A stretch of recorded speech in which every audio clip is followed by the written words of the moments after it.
मैं आप लोगों को होम्योस्टेसिस का जो है वो इंट्रोडक्शन बताऊंगी, इंट्रो बताऊंगी कि होम्योस्टेसिस बेसिकली होता क्या है और हमारी बॉडी का इसके साथ क्या ताल्लुक़ है।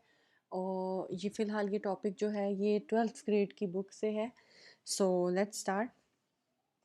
ये हमारे पास जो सेकंड आ जाती है स्लाइड, सबसे पहली स्लाइड है जो होम्योस्टेसिस, कॉन्सेप्ट इन होम्योस्टेसिस। अब इसमें बेसिकली आपके पास यहाँ पे क्या आ जाता है, जस्ट अ सेकंड, मुझे इसको पेन को ज़रा लाने दें। सॉरी, चलें। Each organism of a species has assumed in evolutionary history a specific setup of internal environment at various levels of organization. अब आप लोगों को पता है कि levels of organization क्या है, ये आप लोग पिछले ग्रेड्स में पढ़ चुके हैं, मैं इसको एक्सप्लेन नहीं करूँगी। अभी आप लोगों के पास जो समझने वाली चीज़ है वो ये है कि हर स्पीशी, हर ऑर्गेनिज्म के अंदर एक इंटरनल इन्वायरमेंट सेट है। उसके इंटरनल इन्वायरमेंट के कुछ स्टैंडर्ड्स हैं कि उसके इंटरनल इन्वायरमेंट को कुछ एक नॉर्मल रेंज के अंदर रहना ज़रूरी है उसकी अच्छी फंक्शनिंग और वर्किंग के लिए। That to its surrounding, that is external environment. यानी कि एक्सटर्नल इन्वायरमेंट जितना मर्जी बदल रहा है, लेकिन जो उसका इंटरनल इन्वायरमेंट है उसको उसके मुताबिक रहना बहुत ज़रूरी है। अब हमारे पास यहाँ पर आ जाता है next line, that is external environment and its components fluctuate continuously. However, the organism resists and manages these changes by making adjustment to its own internal fluctuations within a narrow range, thus protecting internal environment from the harms of fluctuation. अब वो basically सिर्फ इसमें वो इतनी सी बात कह रहे हैं कि जब एक्सटर्नल इन्वायरमेंट है उसमें बहुत फ्लक्चुएशंस आती हैं। फ्लक्चुएशंस का मतलब तब्दीलियाँ आती हैं। कभी टेम्परेचर ज़्यादा हो रहा होता है, कभी टेम्परेचर कम हो रहा होता है, कभी ठंड है, कभी गर्मी है, कभी हवा ज़्यादा है, कभी ह्यूमिडिटी ज़्यादा है, कभी ह्यूमिडिटी कम है।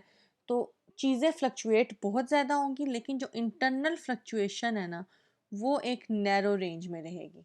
ठीक है ना, इंटरनल फ्लक्चुएशन नैरो रेंज में रहेगी और उस चीज़ को प्रोटेक्ट करने के लिए हमारे पास जो है वो ऑर्गेनिज्म के अंदर एक अपना सिस्टम है जिसको होम्योस्टेसिस का सिस्टम कहते हैं, जिसको होम्योस्टेसिस कहते हैं। उस चीज़ को मेंटेन रखना, और किस तरह उस चीज़ को मेंटेन रखा जाता है हर ऑर्गेनिज्म के अंदर, अल्लाह ने उसका क्या सेटअप रखा है, उस चीज़ को हम होम्योस्टेसिस कहते हैं। डू नॉट पैनिक, या फिर अगर अभी भी मेरी बात थोड़ी आप लोगों को कॉम्प्लिकेटेड लग रही है तो कोई मसला नहीं है, मुझे आगे आगे सुनते जाएं, आप लोगों को ये चीज़ें मज़ीद सही तरह से क्लियर हो जाएंगी।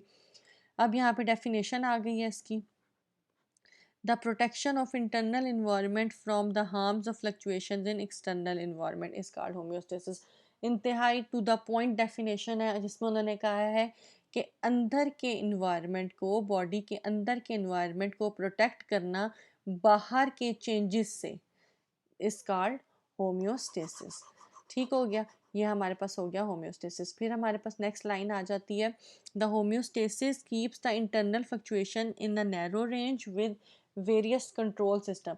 अब हमने ये बात तो होम्योस्टेसिस में बता दी कि इंटरनल इन्वायरमेंट को हमने प्रोटेक्ट करना है बाहर के इन्वायरमेंट की चेंजेस से, लेकिन किस तरह प्रोटेक्ट करना है उसका आंसर है एक कंट्रोल सिस्टम है।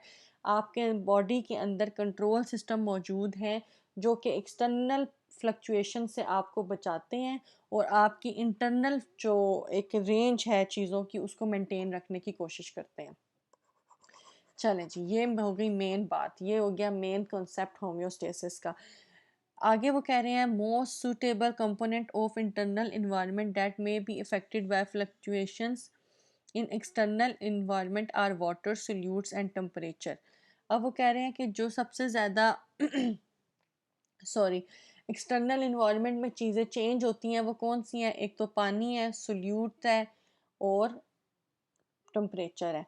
Also the mechanism in organism adapted to eliminate immune harmful nitrogenous waste depends upon the availability of water. और किस तरह और इसका उन्होंने अब वाटर का लिंक बॉडी के अंदर वैसे तो सभी को पता है, लेकिन जो और एक बड़ा इंपॉर्टेंट साइंटिफिक लिंक ये है कि आपकी बॉडी से जो गंदगी एलिमिनेट हो रही है, एलिमिनेट मतलब निकलना, निकल रही है, नाइट्रोजीनियस वेस्ट जो आपकी बॉडी से निकल रहा है वो किस पे डिपेंड करता है, वाटर की क्वांटिटी पे भी डिपेंड कर रहा होता है। द मैकेनिज्म ऑफ ये नेक्स्ट पेज में को आपको बताती हूँ। यहाँ पे बेसिकली ऑस्मो रेगुलेशन की डेफिनेशन है। ये मैं आपको आगे एक्सप्लेन करती हूँ नेक्स्ट स्लाइड पे। हमारे पास बेसिकली जो है हम 3 डेफिनेशंस के बारे में पढ़ेंगे, that is osmoregulation, oh I am so sorry, osmoregulation, then we have excretion and thermoregulation. अब तीनों के नाम से ही पता चल रहा है कि भाई हम किन चीज़ों के बारे में बात कर रहे हैं। अगर ओह आई एम सो सॉरी, अगर हम ऑस्मो रेगुलेशन की बात करते हैं तो ऑस्मो मींस वाटर और सोल्यूट की चेंजेस की बात हो रही है।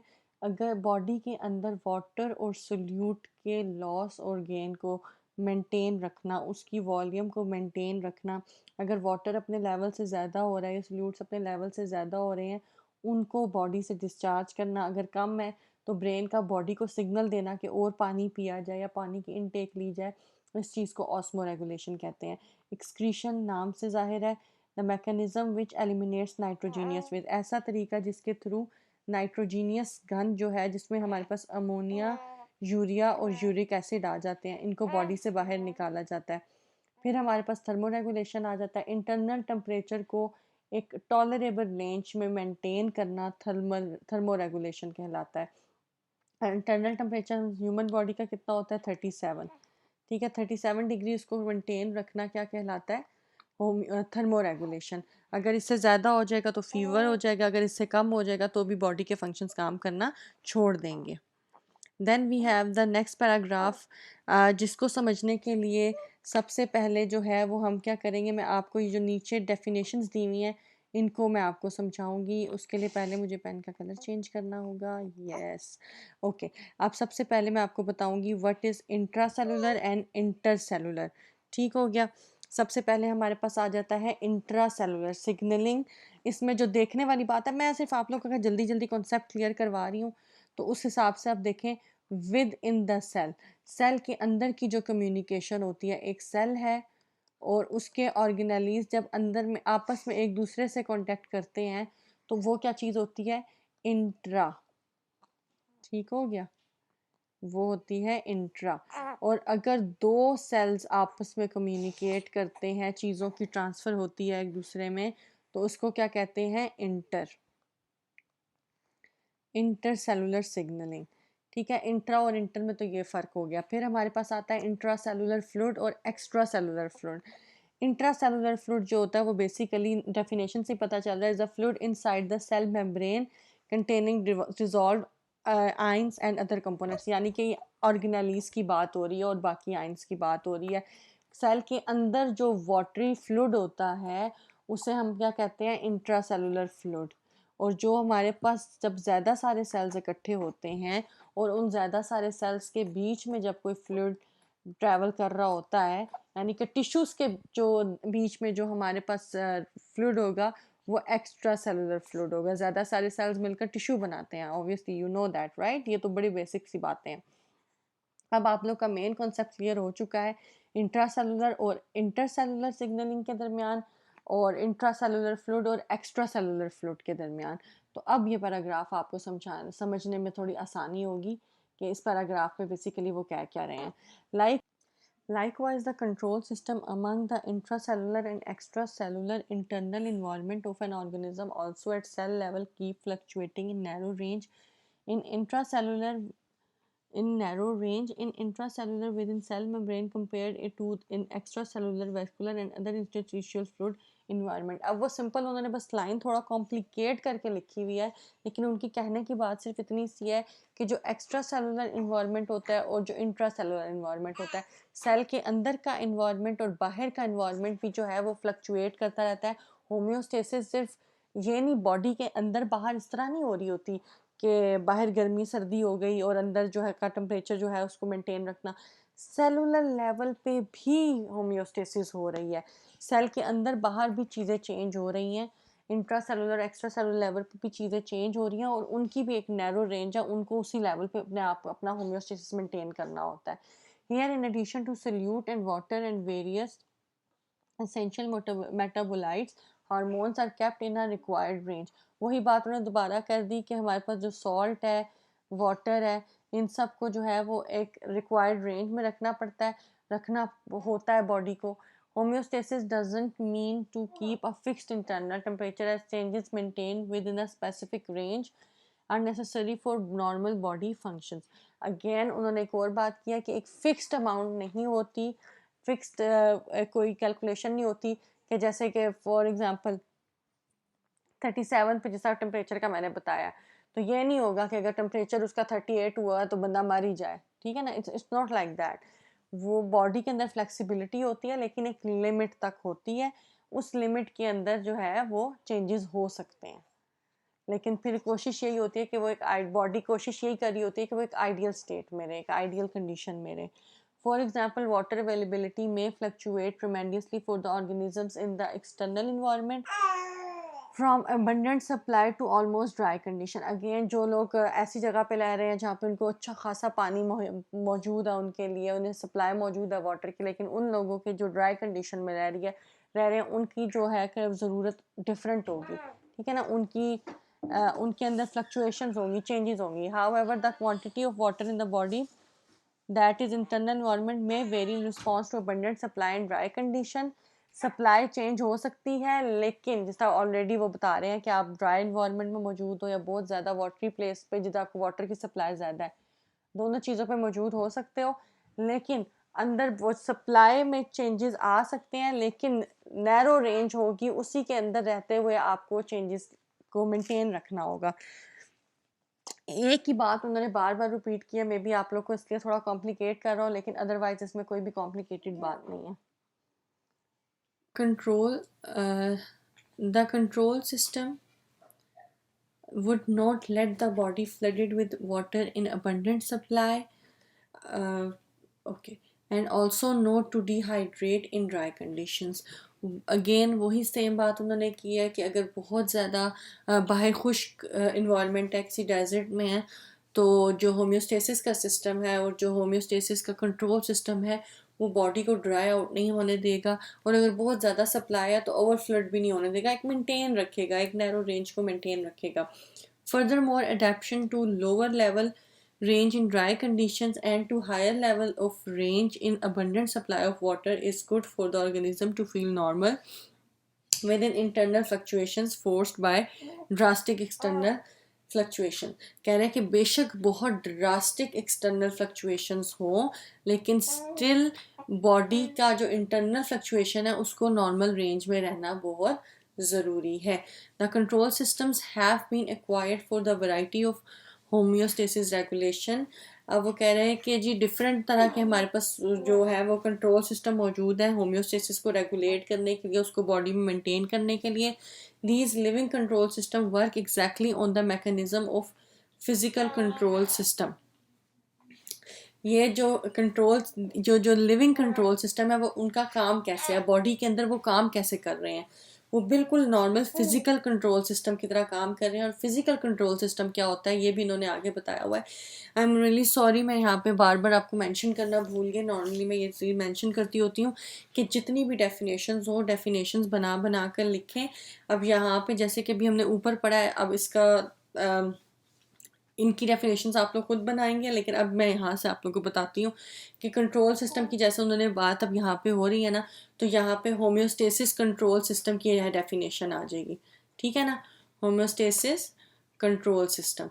अब आप लोगों ने क्या करना है कि जब भी आप लोग इस तरह की चीज़ें लिखें, आप लोग को टॉपिक आए या याद करने बैठे, तो हर 2 लाइन्स की डेफिनेशन बनाएं, हर 1 लाइन की डेफिनेशन बनाएं, बेशक हर 3 लाइन्स की डेफिनेशन बनाएं, लेकिन जितनी डेफिनेशन नहीं सॉरी हेडिंग बनाएं। जितनी ज़्यादा हेडिंग्स होंगी आप जब याद करोगे उतनी ज़्यादा याद करने में आसानी होगी, उतने शॉर्ट क्वेश्चन आंसर्स आपके कवर हो जाते हैं जब एक चीज़ को आप हेडिंग दे देते हो, और साथ साथ आप जब उसी हेडिंग के पैटर्न से लिखते हो तो पढ़ने वाले को, चेक करने वाले को बड़ी आसानी हो जाती है। ठीक हो गया? अब यहाँ तक तो हो गया होम्योस्टेसिस कंट्रोल सिस्टम की हेडिंग लगा के आप ये लिख दोगे, ये 2 लाइन्स। अब यहाँ से आपकी नेक्स्ट हेडिंग बनेगी components of physical control system. Components की हेडिंग आ जाएगी component, I am so sorry, इस पे आ जाएगी components of physical control system. ठीक हो गया? ये हेडिंग आ जाएगी। अब आप लोग को क्या करना है, मैं असल में अब सिर्फ बोल रही हूँ, मैं सिर्फ इनिशियल वर्ड्स लिखूंगी, मेरा अभी पेन पे ज़रा हाथ सही से बैठा नहीं हुआ, कुछ दिनों तक सही हो जाएगा ये। So components of physical control system, ये हेडिंग आ जाएगी। वो क्या है? अब सबसे पहला कंपोनेंट क्या है? रिसेप्टर। सेकंड क्या है? Control centre. तीसरा क्या है? इफेक्टर। ठीक हो गया। In a physical control system, for example temperature control system, there is a sensor. Sensor में क्या है? अब वो उसी चीज़ को वो लोग आगे ज़्यादा एलेबोरेट कर रहे हैं समझाने के लिए, कि जैसे कि फॉर एग्जांपल इन अब यहाँ तक आपकी एक हेडिंग होगी, ये एक लाइन की हेडिंग एक ही है, component of physical control system. Next line की आपकी हेडिंग आ जाएगी टेम्परेचर कंट्रोल सिस्टम, ठीक है ना, temperature control system. Next line की हेडिंग ये आ जाएगी। आप लोग बेशक साथ साथ अपनी बुक पे ये चीज़ मेंशन करते जाएं, जितनी हेडिंग्स बनाएंगे उतना आप लोगों के लिए बेहतर है, और जितना मुझे पढ़ाते हुए याद रहेगा, जितनी हेडिंग्स मैं कवर करवा सकूँगी ऑब्वियसली मैं साथ साथ आप लोगों को बताती जाऊँगी। फिर हमारे पास इसमें कह रहे हैं there is a sensor that is a thermometer that monitors temperature change from a set point and signals to control center to take action by switching on heater or cooling units to respond to drop or rise in the temperature compared to set point. Again उन्होंने बस इतनी सी बात इस वाली line में आपको बताने की कोशिश की है कि जब आप जो टेम्परेचर कंट्रोल सिस्टम है उसमें सेंसर्स क्या होंगे? सेंसर्स होंगे आपके पास थर्मोमीटर, जो कि डिटेक्ट करेगा कि बाहर गर्मी ज़्यादा है या सर्दी है। जो भी टेम्परेचर की रिक्वायरमेंट है उसके मुताबिक आपको अपने बॉडी के टेम्परेचर को मेंटेन करने के लिए क्या क्या एक्शन लेना है, या तो आपको हीटर लगाना है या तो आपको कूलिंग सिस्टम एक्टिवेट करना है। ठीक हो गया। नेक्स्ट वो कह रहा है कि similar to sorry similar to it in living system there is a set point temperature regulated endothermic animals. इसी तरह जो लिविंग सिस्टम्स के अंदर एक कुछ एंडोथर्मिक एनिमल्स भी होते हैं। The receptor sensor detect temperature change, for example increase and signal to control centre. जैसे ही वो इतनी सी बात कह रहे हैं कि जैसे ही टेम्परेचर इंक्रीज होगा सेंसर्स जो हैं वो उसको डिटेक्ट करेंगे, वो सिग्नल भेजेंगे किसको?